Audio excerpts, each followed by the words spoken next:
नमस्कार, श्रीराम टाइम न्यूजमध्ये मी कैलास सोनवणे आपले हार्दिक स्वागत करतो। सुरुवातीला पाहूया 24 तासातील ताज्या घडामोडी। ज्येष्ठ पत्रकार मिलिंद बैसाने यांना मारहाण करणाऱ्या हल्लेखोरांवर कठोर कारवाई करण्याची मागणी।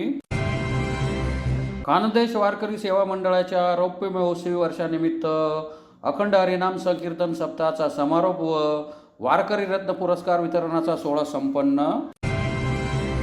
भाऊसाहेब हिरे वैद्यकीय महाविद्यालयाच्या रुग्णालयात अंतर्गत व बाह्य स्वच्छतेकडे दुर्लक्ष करणाऱ्यांवर फौजदारी स्वरूपाचा गुन्हा दाखल करण्याची मागणी। आणि देवपुरातील विटाभट्टी भागातील मनपाच्या जागेतील निवासी अतिक्रमण मनपाने पोलीस बंदोबस्तात काढले।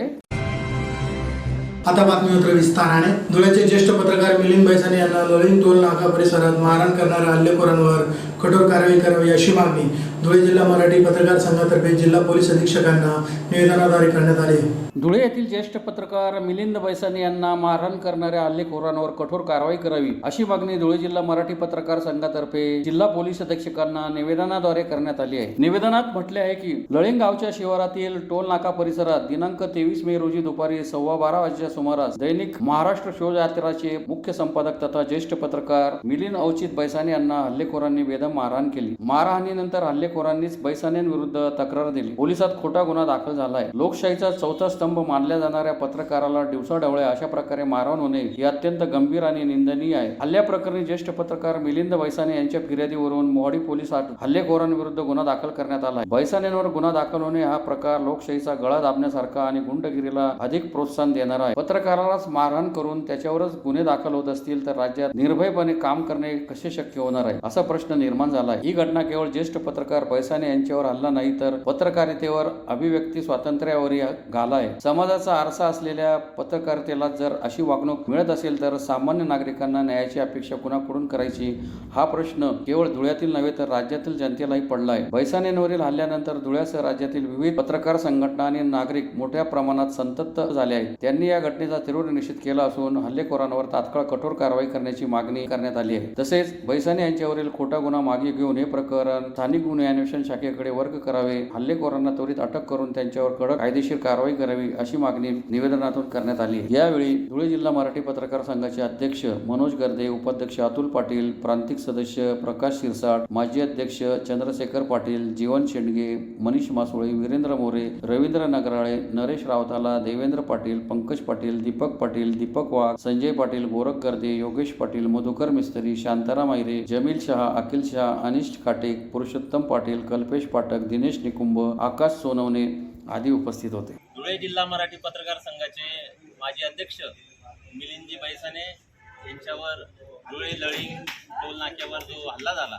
त्याचा धुळे जिल्हा मराठी पत्रकार संघाच्या वतीने आम्ही जाहीर निषेध करतो। घटना घडली त्या मागे कारण काय आहे याचा सखोल तपास झाला पाहिजे आणि पत्रकारांच्या वतीने या संपन्न घटनेचा आम्ही जाहीर निषेध करतो।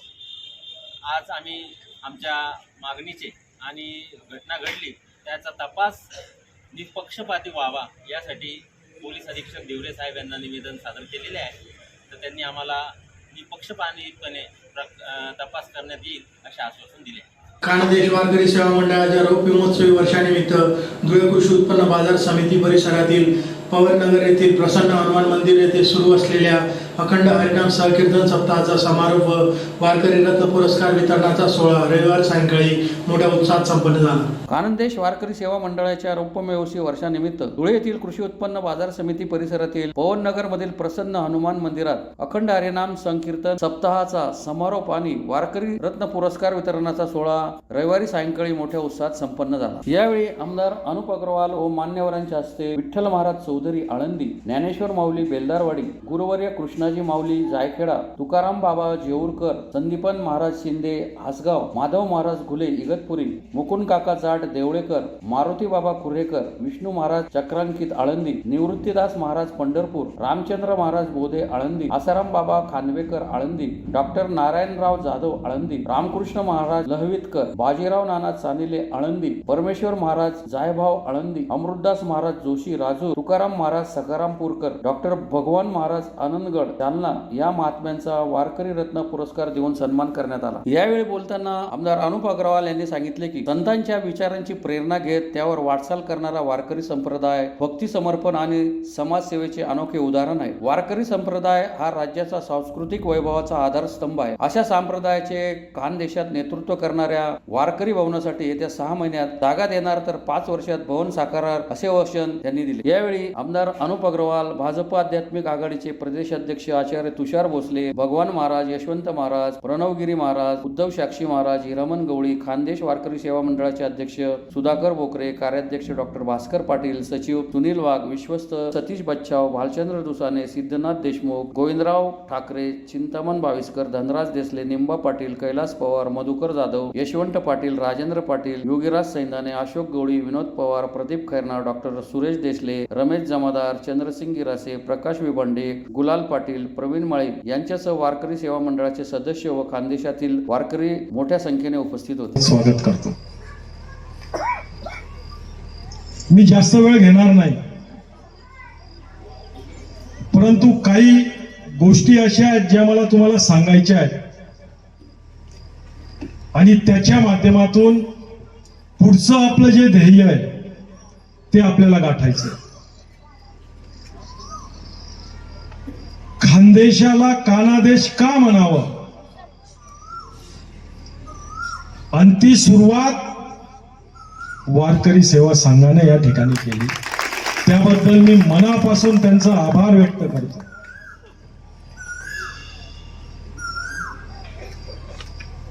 धुळे, जळगाव, नाशिकचा काही भाग आणि नंदुरबार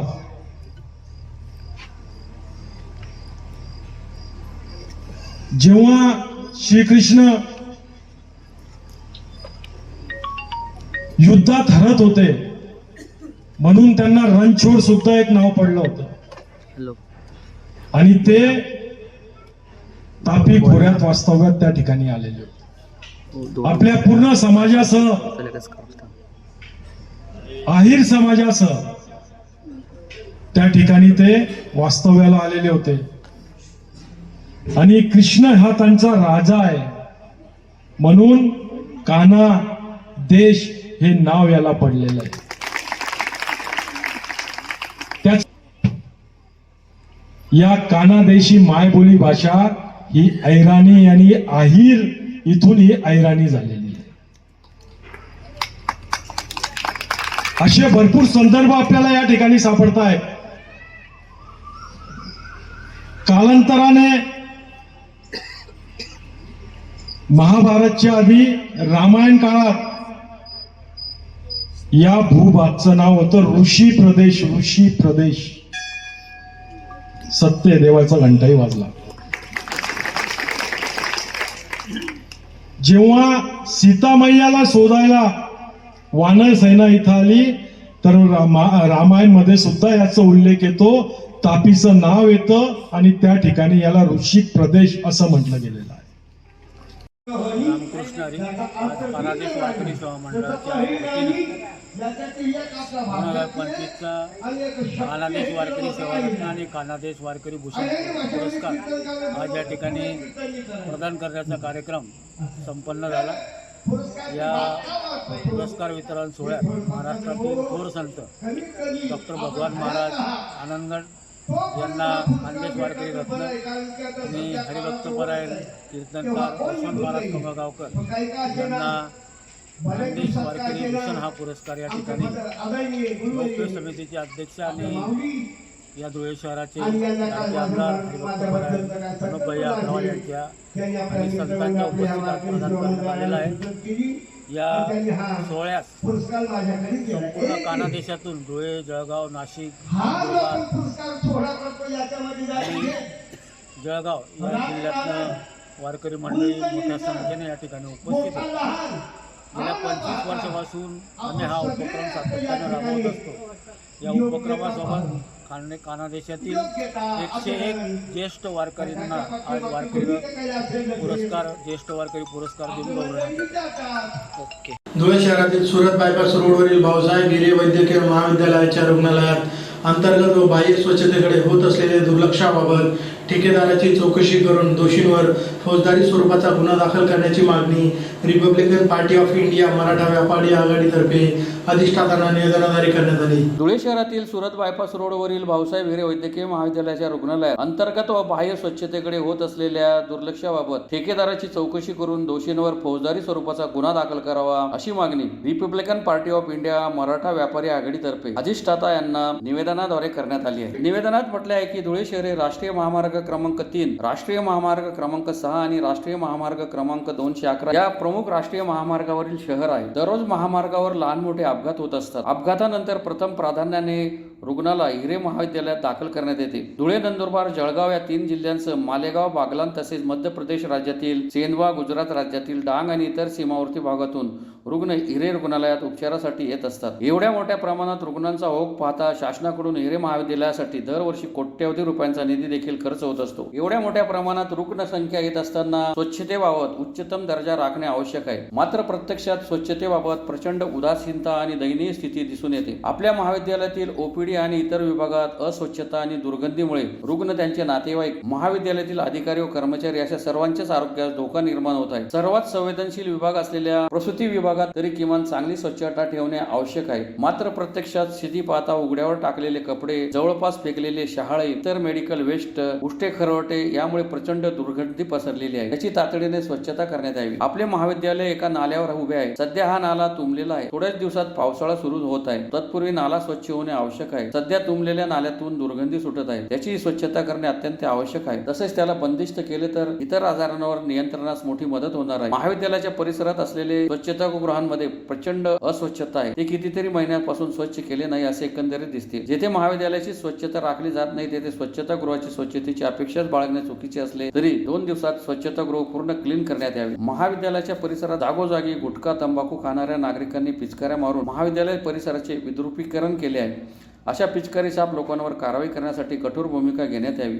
त्यांच्यावर दंडात्मक कारवाई करण्यासह शासकीय जागेचे विद्रुपीकरण करणाऱ्या अशा पिचकारी बहादरांवर गुन्हे दाखल करण्यात यावे. महाविद्यालयातील अपघात विभाग, स्त्री आणि पुरुष बाह्य रुग्ण विभागासह इतर विभागात आपण स्वतः फेरफटका मारल्यास एक क्षण देखील उभे राहू शकणार नाहीत अशी स्थिती आहे. येत्या 8 दिवसात महाविद्यालयातील स्वच्छतेच्या बाबत ठोस भूमिका घेऊन संपूर्ण परिसर माणसांना वापरण्यालायक करण्यात यावा. स्वच्छतेसाठी आवश्यक असेल तर बाह्य यंत्रणेचा वापर करण्यात यावा. जर जुना ठेकेदार योग्य व कायदेशीर पद्धतीने काम करत नसेल तर त्वरित त्याचा ठेका रद्द करून त्याच्यावर कायदेशीर फौजदारी कारवाई करण्यात यावी. 8 दिवसात आम्ही पुन्हा महाविद्यालयात भेट देऊन पाहणी करून त्यानंतर देखील स्वच्छता करण्यात आलेली नसेल तर आम्ही आणि कार्यकर्ते संपूर्ण परिसराची स्वच्छता करून संपूर्ण कचरा तुमच्या दालनात आणून टाकू. त्यानंतर होणाऱ्या सर्व परिणामास आपण आणि आपली यंत्रणाच जबाबदार राहील याची नोंद घ्यावी असे निवेदनात म्हटले आहे. ज्याला आपण सिव्हिल हॉस्पिटलमध्ये इथं आलेलो होतो यांना निवेदन देण्यासाठी. तर इथला जो विषय आहे खास करून सुरक्षा आणि स्वच्छता, सुरक्षतेच्या बाबतीमध्ये इथे जे काही इकडच्या एरियातले तरुण आहेत ते आज इकडच्या एरियामध्ये येऊन इथे खोदकाम चाललं आहे. इथे येऊन खुशाल दारू पितात, धिंगाणा करतात आणि इथले जे ॲडमिट असलेले रुग्ण आहेत तर त्या रुग्णांची सुद्धा आरडावी करतात. शिवाय ही स्वच्छता जी आहे असं वाटतं की आपण इथे शासकीय रुग्णालयात आलेलो आहोत, परंतु ते माणसांच्या की गुरांच्या. जर आज शासनाच्या वतीनं दरवर्षी अर्थसंकल्पीय जो बजेट होतो त्याच्यामध्ये प्रत्येक जिल्ह्याला, प्रत्येक रुग्णालयाला हजारो करोड रुपयांचा निधी दिला जातो. मग हा निधी जातो कुठं नेमका, हा प्रश्न आमच्या सगळ्या पूर्ण महिला वर्गाला पडलेला आहे. आम्ही इथे आल्यानंतर मी सगळी चर्चा केली, यांना सगळे फोटोग्राफ, यांना व्हिडिओज दाखवले स्वतः साहेबांना, CIG भांबरे जे आहेत अधिष्ठाता. तर याच्यामध्ये आम्ही 8 दिवसाचा अल्टिमेटम दिलेला आहे. 8 दिवसामध्ये जर या ठिकाणी स्वच्छता झाली नाही, जर तो नाला पॅक केला नाही, इथे नाला देखील आहे, त्या नाल्यामध्ये अक्षरशः MIDC मधलं सगळं पाणी त्या नाल्यातून वाहून येतं. आता नुकताच पावसाळा सुरू होणार आहे. आता त्या नाल्यामध्ये जर पावसाचं पाणी जमलं तर काय करणार. शिवाय त्या नाल्याच्या वरती महिलांचं प्रसूतीगृह आहे. तर असे सगळे विषय घेऊन आम्ही इथं आलेलो होतो. तर जर येत्या 8 दिवसामध्ये याच्यावरती कारवाई झाली नाही आमच्या निवेदनावर तर आम्ही सगळ्या बिल्डिंगची साफ स्वच्छता आमच्या स्वखर्चाने करून सगळे माणसं मिळून त्याची सगळी साफसुथरता करू. त्याचा सगळा कचरा जो आहे हा कचरा साहेबांच्या कॅबिनमध्ये आणून टाकू. धुळे शहरातील देवपुरातील विटापट्टी भागातील मनपाच्या जागेतील निवासी अतिक्रमण महापालिका अतिक्रमण निर्मूलन पथकामार्फत पोलीस बंदोबस्तात JCB यंत्राद्वारे काढण्यात आली. धुळे शहरातील देवपुरातील विटापट्टी भागातील निवासी अतिक्रमण महानगरपालिकेच्या अतिक्रमण निर्मूलन पथकाने सोमवारी पोलीस बंदोबस्तात काढले. यावेळी रहिवासी महिलेसह कुटुंबियांनी विरोध करण्याचा प्रयत्न केला, परंतु देवपूर पोलिसांनी हस्तक्षेप करीत कारवाई करण्यात आली. याबाबत अधिक माहिती अशी की देवपूर विटापट्टी परिसरात महापालिकेच्या आरोग्य केंद्राला लागून शासकीय जागेवर 2022 पासून 2 घरांचे बांधकाम करून अतिक्रमण करण्यात आले होते. हे अतिक्रमण हटवण्यासाठी मनपाच्या वतीने संबंधितांना नोटीस बजावण्यात आल्या होत्या, मात्र त्यांनी अतिक्रमण हटवले नाही. त्यामुळे सोमवारी मनपा अतिक्रमण निर्मूलन पथकाने पोलीस बंदोबस्तात कारवाई केली. यावेळी घरातील सामान काढून लाईट कट करण्यात आली आणि त्यानंतर पथकाने पाडकाम केले. सदरची कारवाई प्रसाद जाधव, शांताराम चौधरी, संतोष गटी, मोहन गवळी, शिरीष वाघ, नितीन देवरे, सनी दुधोळे, आवा नेरकर, दिनेश बागुल, राजू विदाते आदींनी केले. यावेळी देवपूर पोलीस ठाण्याचे पोलीस निरीक्षक धनराज पाटील, उपनिरीक्षक कैलास दामोदर यांच्यासह पोलीस फौजफाटा हजर होता. धुळे महानगरपालिका अतिक्रमण विभाग प्रमुख प्रसाद जाधव आज दिनांक 26/5/2025 रोजी विटापट्टी येथील गेल्या 2022 पासून धुळे शहरी उपजीविका योजनाला लागून असलेले अतिक्रमण आगला पठाण व मर्रेबाई यांनी केले असता सदर अतिक्रमणच्या वेळेस त्यांना सदर बांधकाम थांबवायच्या आम्ही सूचना केल्या होत्या. नोटिसा दिल्या होत्या. रजिस्टर पोस्टाद्वारेही त्यांना आम्ही अतिक्रमण काढून घ्यायच्या सूचना देण्यात आल्या होत्या. परंतु आज रोजी भाषा आयुक्त यांच्या आदेशाने यांना पोलीस बंदोबस्तामध्ये आज अतिक्रमण कारवाई निश्चित करण्यात आलेली आहे. सदर कारवाईत आम्ही देवपूर पूर्व पोलीसचे म्हणजे पाटील साहेब व त्यांचे संपूर्ण स्टाफ व महानगरपालिका अतिक्रमण पथक तसंच विद्युत वितरणच्या कंपनीचे कर्मचारी यांनी सदर घराचे मिळकतीचे 20 कनेक्शन काढलेले आहे व सर्व साहित्य बाहेर काढून सर्व लोकांना बाहेर काढून अतिक्रमण निष्करणाची कारवाई करण्यात येत आहे. पुन्हा एक नजर ठळक घडामोडींवर. ज्येष्ठ पत्रकार मिलिंद बैसानी यांना मारहाण करणाऱ्या हल्लेखोरांवर कठोर कारवाई करण्याची मागणी.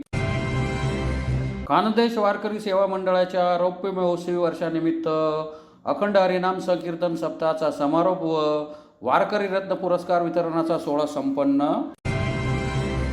भाऊसाहेब हिरे वैद्यकीय महाविद्यालयाच्या रुग्णालयात अंतर्गत व बाह्य स्वच्छतेकडे दुर्लक्ष करणाऱ्यांवर फौजदारी स्वरूपाचा गुन्हा दाखल करण्याची मागणी.